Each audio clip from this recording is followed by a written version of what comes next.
Je vous invite à vous lever. Je vais lire un passage dans l'Évangile selon Marc, au chapitre 10.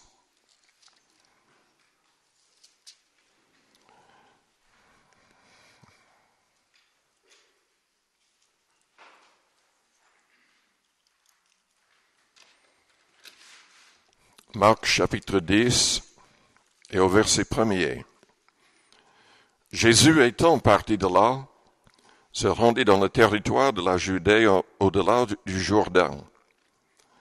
La foule s'assembla de nouveau près de lui, et selon sa coutume, il se mit encore à l'enseigner.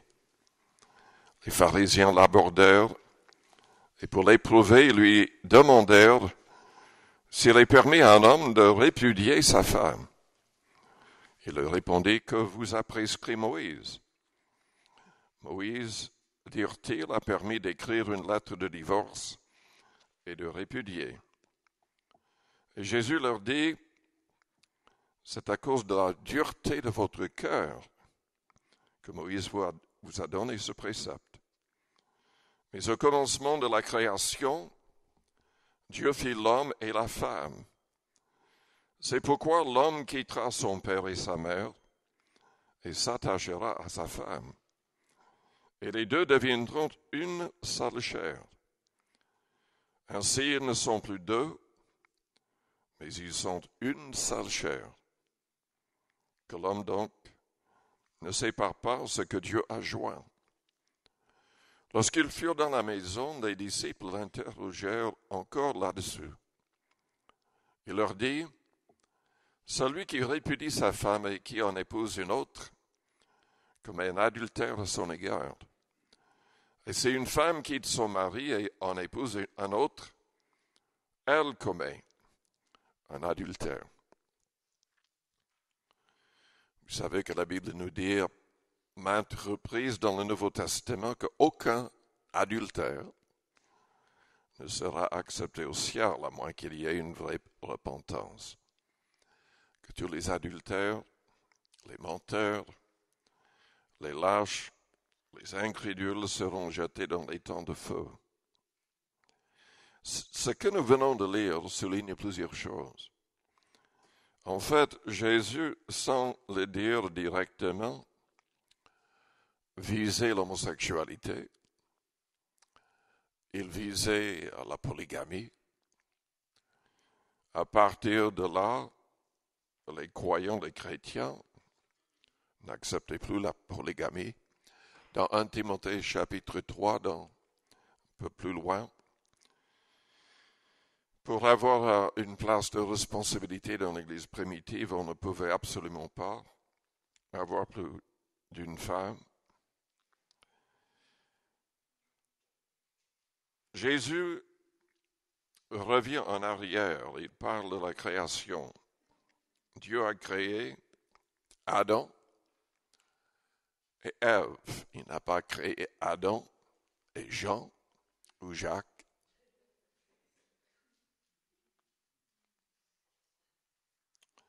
Il n'a pas créé Adam, Ève et Marie, un homme, une femme, devenant une seule chair, pour la vie, et non pas pour quelques mois. Prions le Seigneur avant d'aller plus loin. Père Céleste, nous te louons, nous te bénissons ce soir. Que la vérité et la réalité de ta parole soient au fond de nos cœurs. Seigneur, nous savons qu'il y a de plus en plus d'attaques contre ta volonté, contre ta parole. Seigneur, aide-nous à comprendre bien ta volonté et à marcher selon cette volonté. Nous te le demandons, Père, au bon nom de Jésus-Christ. Amen. Vous pouvez vous asseoir.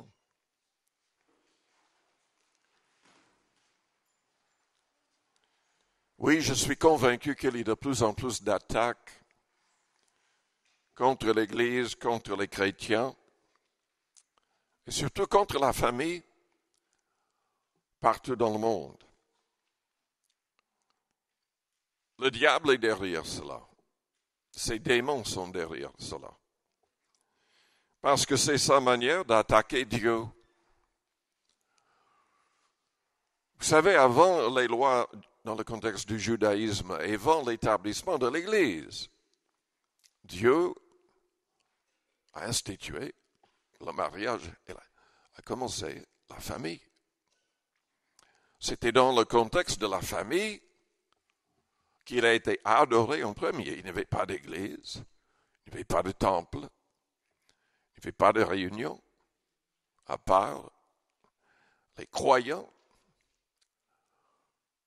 qui adoraient Dieu en famille.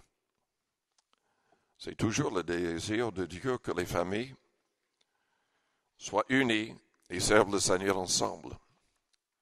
Je remercie le Seigneur pour mes parents. J'ai été élevé dans une famille chrétienne, très engagée, on allait à l'église à toutes les réunions. Et c'était surtout à la maison où nous étions vraiment bénis. Parce qu'avant chaque repas, évidemment, on priait. Mais aussi les soirs après le repas. On prenait toujours le temps de lire la Bible et de prier. Chacun priait. Et je crois que nous devrions mettre l'accent sur cela. Aujourd'hui, il y a une attaque surtout contre la famille. Le diable désire susciter dans nos cœurs une rébellion contre les principes de Dieu. Il désire par l'orgueil détruire. Pourquoi est-ce que je parle de l'orgueil? Parce que la Bible dit dans les Proverbes que c'est seulement par orgueil qu'on excite les querelles. S'il n'y avait pas d'orgueil dans nos cœurs, on n'aurait pas de problème. C'est l'orgueil qui cause le problème. C'est aussi ce qui est derrière les guerres, les divisions dans les églises, les différentes dénominations. Nous ne devrions pas avoir toutes sortes de dénominations chrétiennes. Nous devrions tous être unis. Mais tous ne voient pas la Bible de la même manière, ne veulent pas obéir à Dieu de la même manière, n'ont pas fait les mêmes expériences spirituelles. Et le diable fait tout pour nous diviser. Il veut à tout prix nous diviser. Et malheureusement, la Bible dit que dans les derniers temps, les familles seront divisées. Jésus a dit, Paul a dit, que les enfants tourneraient contre leurs parents, seraient rebelles contre leurs parents, et agiraient même pour que leurs parents soient tués. Lisons dans 1 Timothée 3, un instant. 1 Timothée au chapitre 3 et au verset 1er. 2 Timothée, chapitre 3. Sache que dans les derniers jours, il y aura des temps difficiles, car les hommes seront égoïstes, amis de l'argent, fanfarons, hautains, blasphémateurs, rebelles à leurs parents, ingrats, irréligieux, insensibles, déloyaux, calomniateurs, intempérants, cruels, ennemis des gens de bien, traîtres, emportés, enflés d'orgueil, aimant le plaisir plus que Dieu, ayant l'apparence de la piété, mais reniant ce qui en fait la force. Et Paul ajoute, éloigne-toi de ces hommes-là. Nous, en tant que chrétiens, nous ne pouvons pas être avec n'importe qui.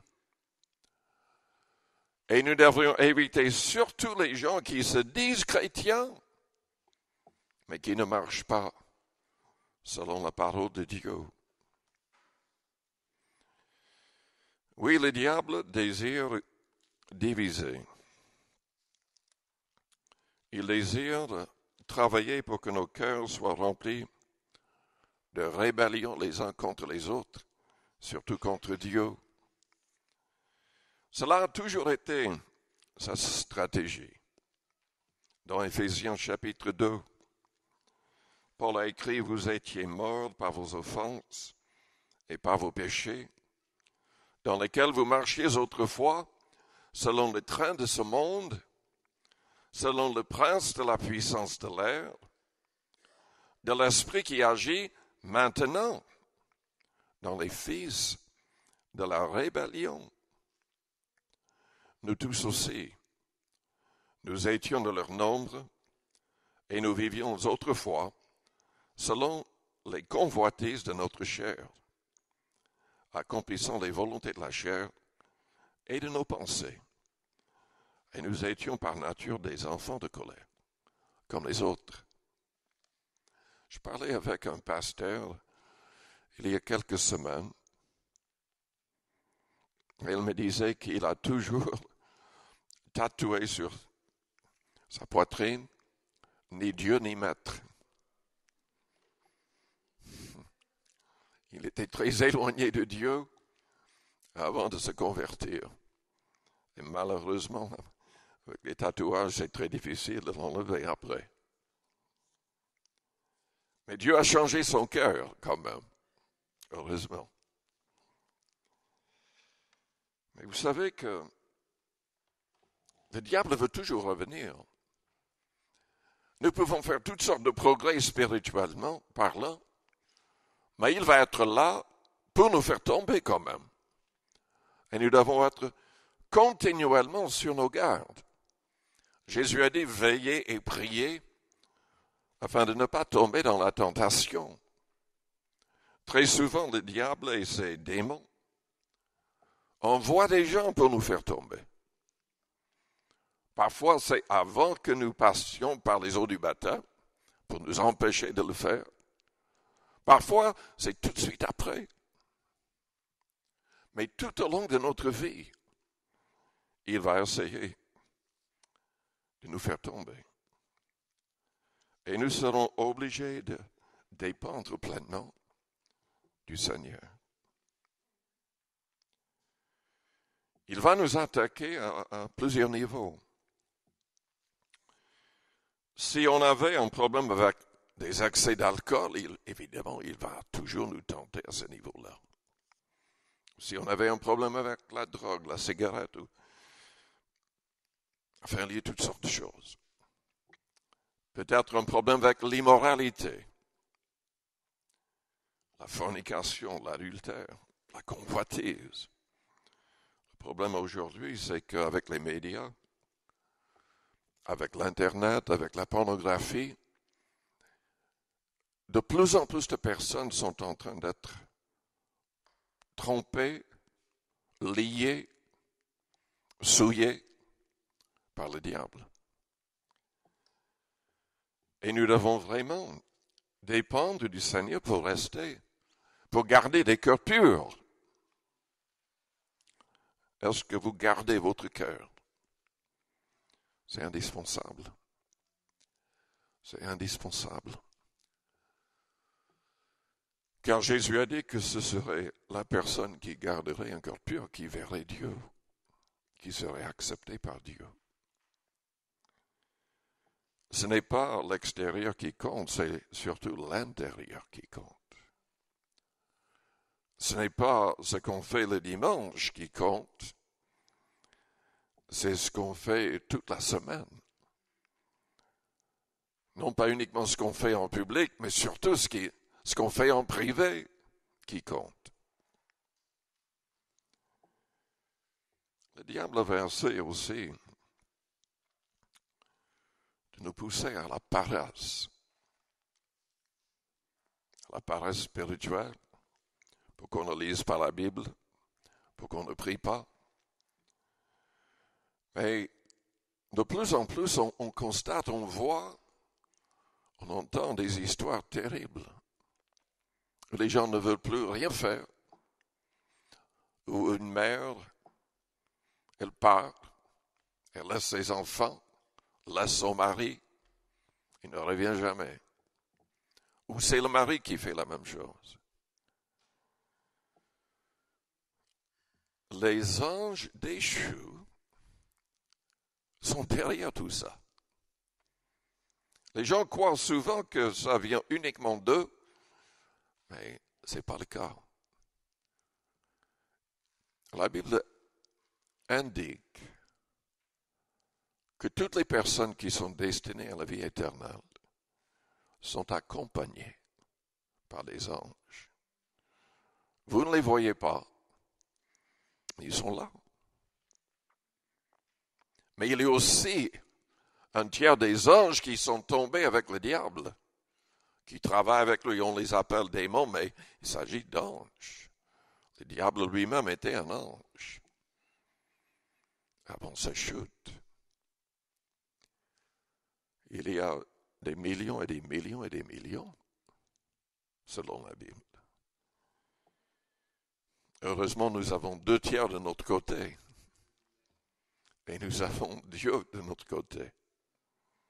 Mais nous devons dépendre du Seigneur. Nous devons vouloir réussir.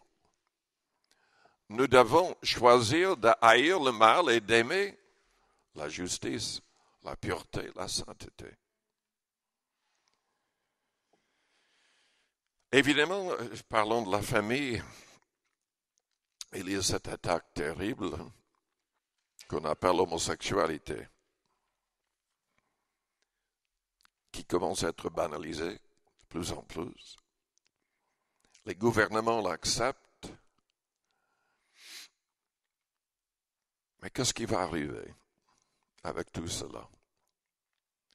Je ne vais pas essayer d'expliquer tout ce qui va se passer dans la société, tous les problèmes que ça va susciter, c'est-à-dire le mariage entre homosexuels. Mais ce que ça va produire dans le monde de la part de Dieu va être terrible. Parce que si vous connaissez la Bible, vous connaissez l'histoire de Sodome et de Gomorrhe. Deux villes que Dieu a complètement détruites à cause d'homosexualité et à cause d'orgueil, parce qu'ils ne voulaient pas se repentir. Ils méprisaient ceux qui essayaient de les avertir. Si Dieu ne juge pas la terre, il sera obligé de demander pardon à Sodome et à Gomorrhe. Ce que vous lisez dans l'Apocalypse est lié directement à ce que les gouvernements sont en train de faire à notre époque. Et c'est vraiment un signe que Jésus va revenir bientôt. Parce qu'il en avait parlé. Il avait dit qu'il serait comme à l'époque de Noé et de Lot. C'était Lot qui a échappé de ces deux villes avant que le feu ne tombe du ciel. Dieu avait envoyé 2 anges pour qu'ils partent à temps.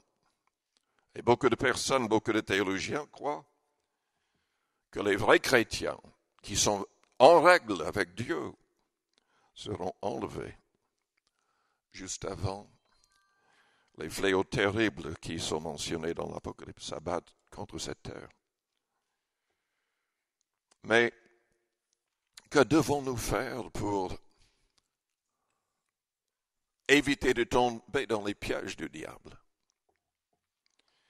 Déjà, je voudrais lire un passage que je lis assez souvent, mais je voudrais le lire de nouveau dans 1 Corinthiens 6.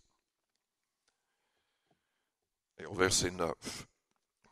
Ne savez-vous pas que les injustes n'hériteront point le royaume de Dieu? Ne vous y trompez pas, ni les impudiques, ni les idolâtres, ni les adultères, ni les efféminés, ni les infâmes, les homosexuels, ni les voleurs, ni les cupides, ni les ivrognes, ni les outrageux, ni les ravisseurs n'hériteront le royaume de Dieu.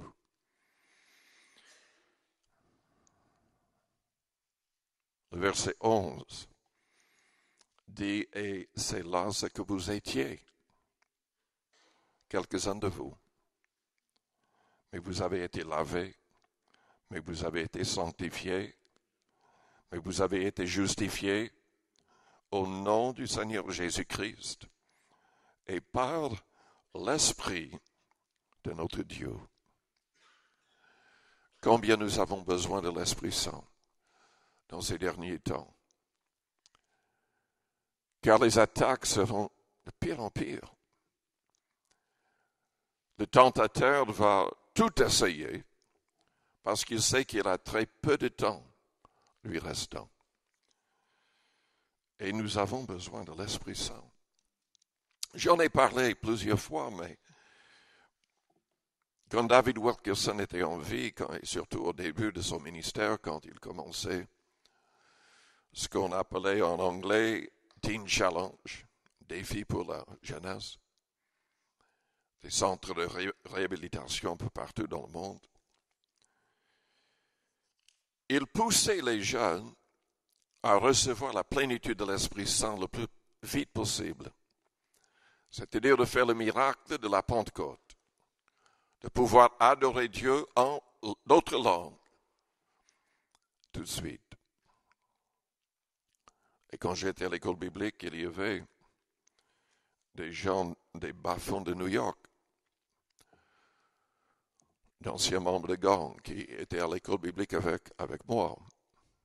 Et ils me parlaient du fait qu'ils sont arrivés à abandonner les drogues dures du jour au lendemain, grâce à cette expérience surnaturelle, le baptême de l'Esprit Saint.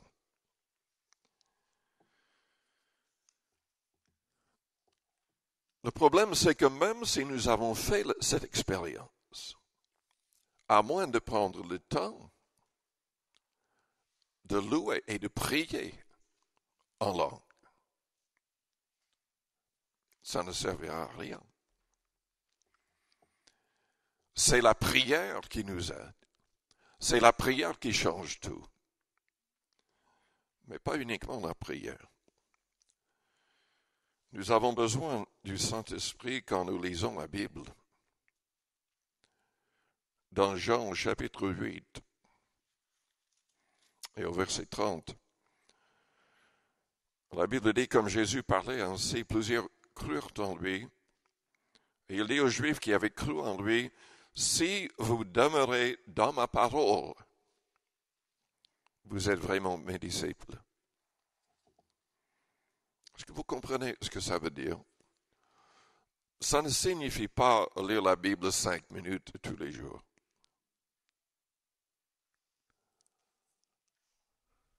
Ou l'étudier le dimanche, ou un mardi ou un vendredi. Ce n'est pas du tout ça. Si vous demeurez dans ma parole, vous êtes vraiment mes disciples.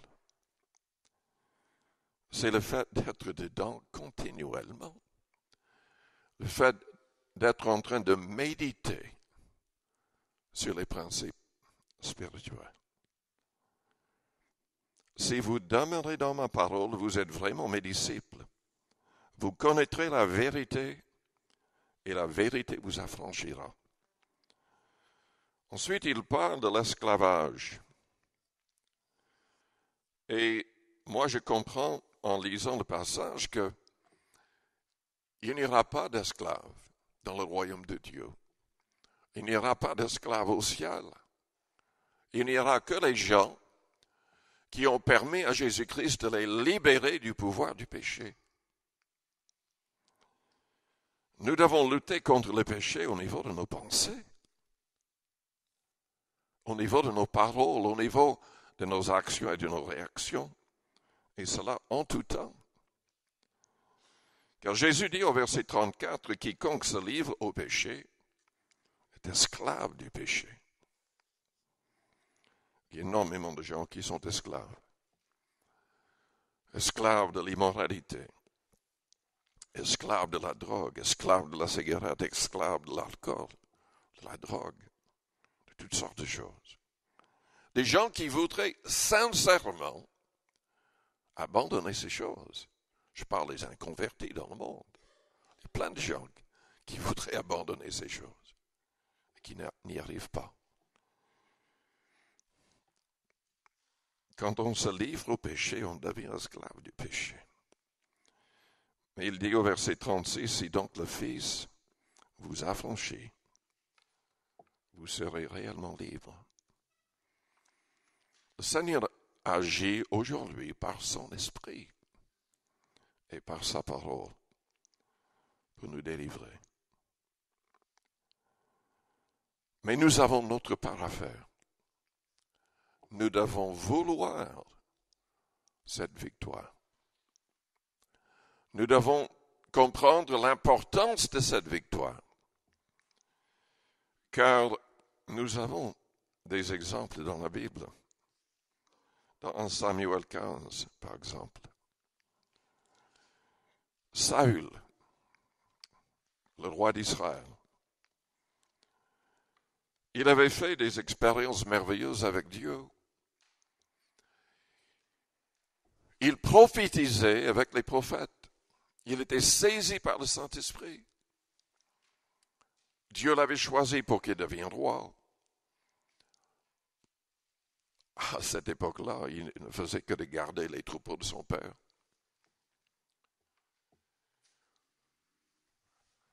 Mais le Saint-Esprit l'a saisi. Il lui a donné la capacité d'être roi. Le Saint-Esprit peut nous changer tous. Il désire nous changer dans l'image de Jésus-Christ. Que nous soyons remplis de l'amour du Christ, de la pureté du Christ, de la puissance du Christ. Et que nous puissions vraiment agir comme lui en toutes choses. Je le disais dimanche, selon Éphésiens 4, verset 11, il a placé dans l'Église des apôtres, prophètes, docteurs, pasteurs, évangélistes, etc. Non pas pour que les gens viennent regarder un spectacle, mais pour que chacun soit formé, devenant, atteignant la stature parfaite du Christ. La volonté de Dieu, c'est que nous devenions comme Jésus-Christ. Que tous les membres de l'Église soient comme Jésus-Christ. Saül, au début, marchait selon l'esprit, mais pas très longtemps. En fait, il n'a jamais voulu vraiment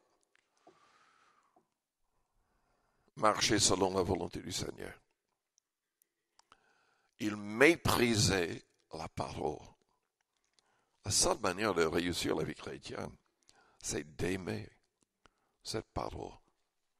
C'est d'aimer les commandements du Christ.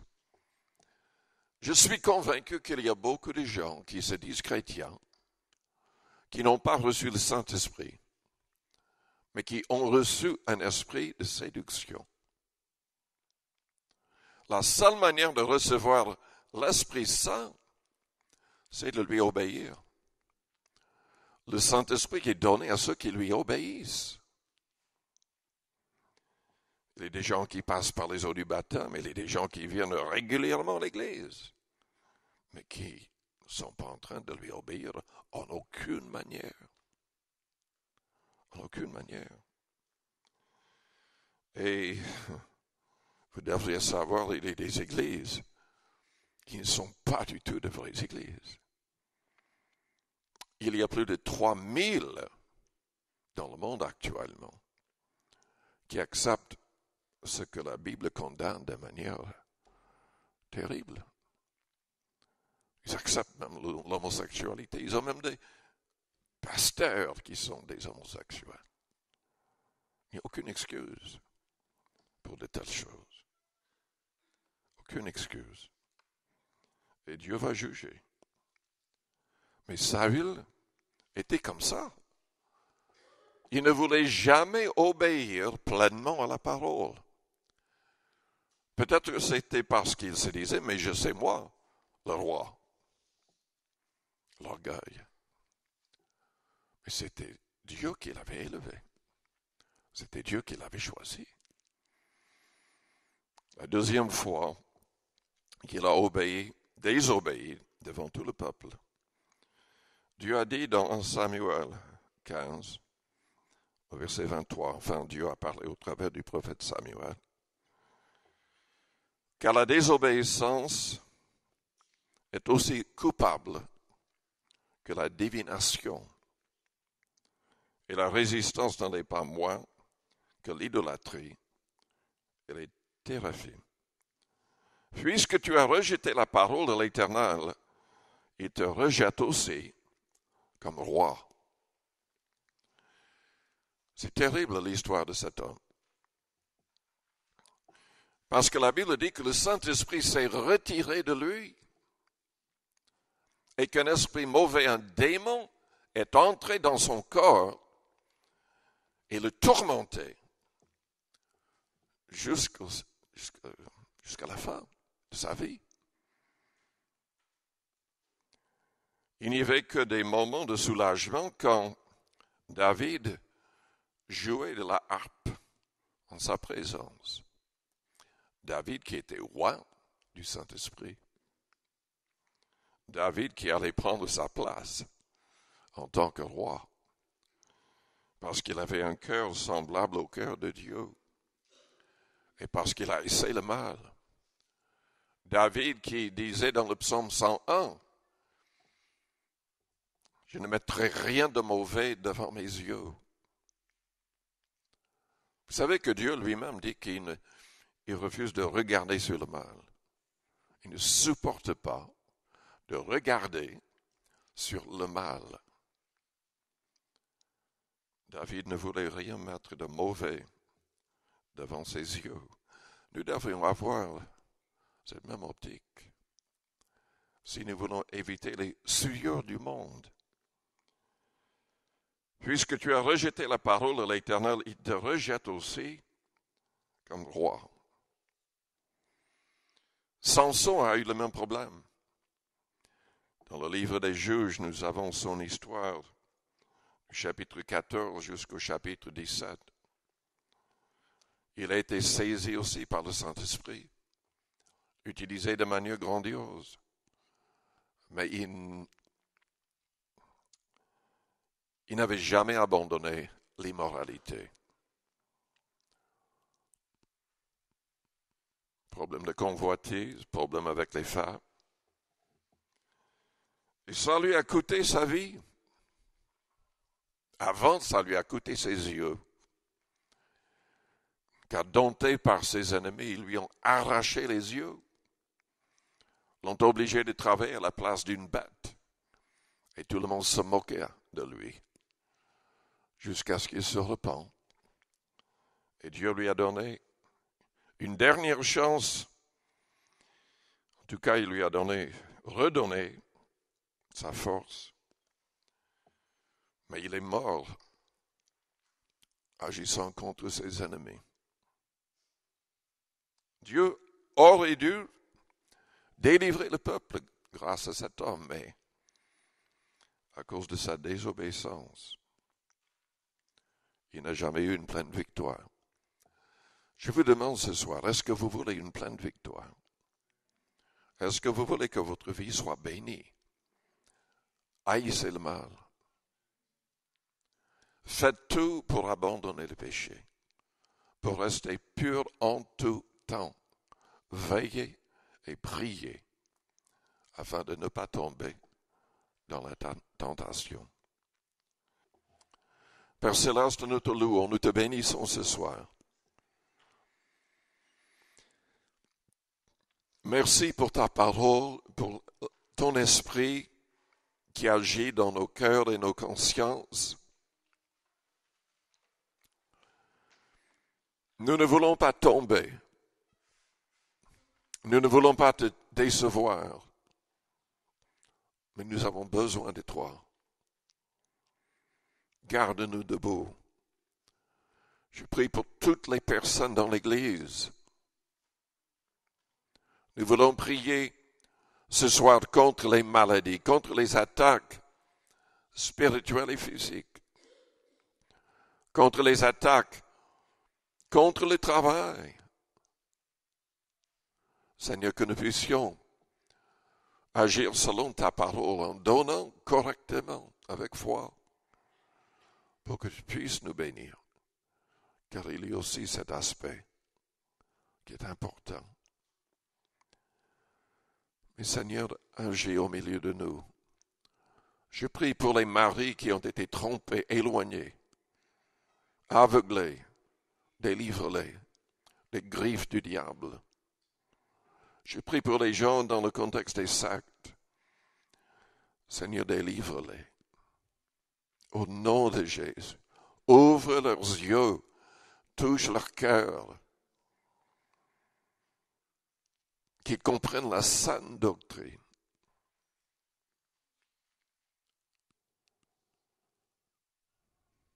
Seigneur, remplis-nous du Saint-Esprit. Aide-nous à persévérer dans le jeûne et la prière, afin de devenir des hommes et des femmes puissants, efficaces, au nom de Jésus. Élevons nos mains ce soir, élevons nos voix.